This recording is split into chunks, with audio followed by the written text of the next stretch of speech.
સાહેબ આપ જિલ્લાના વહીવટી વડા છો ને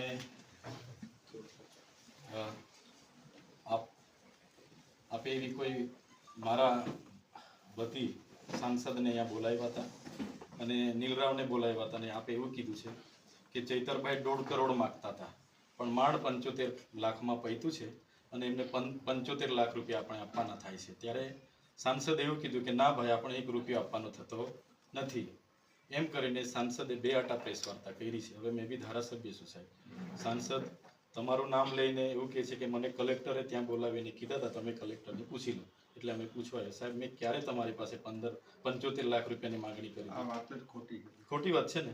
હા બસ બસ, તો આ મેં લેખિતમાં આવ્યો છું સાહેબ, તો મને સાહેબ આપ શ્રી મને ન્યાય આપશો એવી માંગણી છે સાહેબ। આપણે માર્ગ અને મકાન વિભાગના એક્શન સાહેબને બી પૂછી લેજો, એમનું નામ પણ આવે છે એટલે કદાચ એ રીતના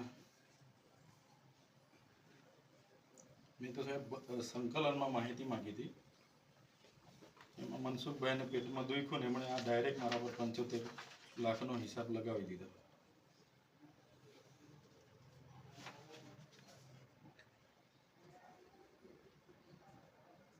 સર। આ રિસીપ્ટ